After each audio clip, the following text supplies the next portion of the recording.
ज़ैनब रोते हुए राह का हाथ पकड़ती है और उसे तहफ़्फ़ुज़ देने के लिए अपने घर ले आती है। अगले ही दिन राह नया हौसला करके अपने ख्वाब को पूरा करने के लिए जॉब पर चली जाती है। वहाँ शाहज़ेन की नज़र जैसे ही राह पर पड़ती है, उसे पहली ही मुलाकात में राह की मासूमियत से सच्ची मोहब्बत हो जाती है।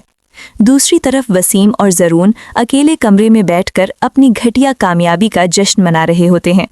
वसीम ज़ोरदार कहकहा लगाता है, ज़रून, आसिया कितनी बेवकूफ़ और लालची औरत है। उसने खुद अदील की सारी प्रॉपर्टी के पेपर्स लाकर मेरे हाथ में रख दिए। अब अदील का एम्पायर हमेशा के लिए हमारा है।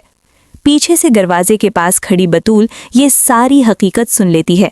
अपने शौहर और वसीम की ये बातें सुनकर बतूल के होश उड़ जाते हैं। बतूल गुस्से में अंदर आती है और चीखती है, मैं अभी जाकर अपने अब्बू को तुम्हारा सारा सच बताती हूँ।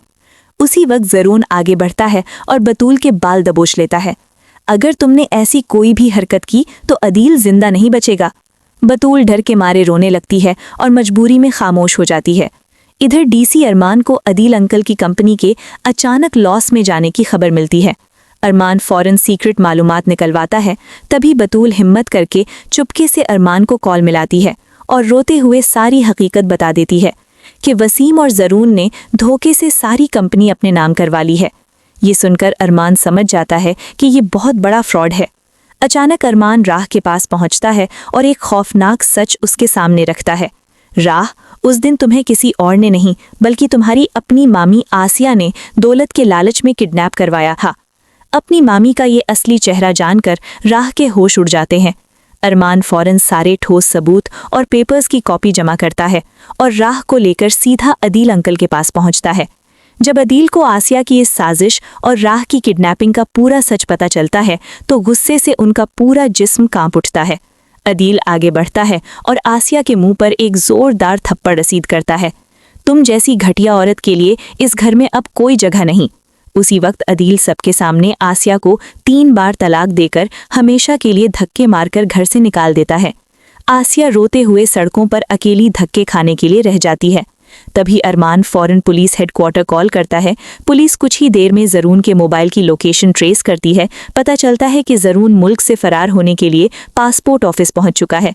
पुलिस की 20 गाड़ियां अचानक पासपोर्ट ऑफिस को चारों तरफ से घेर लेती हैं। ज़रून भागने की कोशिश करता है लेकिन अरमान आगे बढ़कर उसे ऑन द स्पॉट कॉलर से पकड़ लेता है। पीछे से इंस्पेक्टर वसीम को भी उसके घर से घसीटे हुए ले आता है। अगले ही दिन कोर्ट में जज दोनों धोखेबाजों को 10 साल की सज़ा सुनाकर जेल की सलाखों के पीछे डाल देता है। घर में सुकून वापस आ जाता है। अदील अंकल प्यार से राह के सर पर हाथ रखते हैं।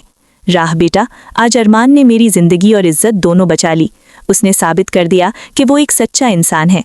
मैं चाहता हूँ कि तुम दोनों हमेशा के लिए एक हो जाओ। राह शर्म से सर झुकाकर इस रिश्ते को कबूल कर लेती है। शाहज़ेन जो वहाँ मौजूद होता है, राह की खुशी के लिए अपनी सच्ची मोहब्बत कुर्बान कर देता है। उसी वक्त काजी साहब को घर बुलवाया जाता है और सबकी दुआओं के दरमियान राह और अरमान का फौरन निकाह पढ़ा दिया जाता है। दोस्तों, क्या शाहज़ेन ने राह की खुशी के लिए अपनी मोहब्बत कुर्बान करके सही फैसला किया? अपनी कीमती राय कमेंट्स में ज़रूर बताएं और ऐसी ही ज़बरदस्त वीडियोस के लिए हमारे चैनल को फौरन सब्सक्राइब करें। ये हमारी प्रेडिक्शन है जो सिर्फ एंटरटेनमेंट पर्पस के लिए बनाई गई है।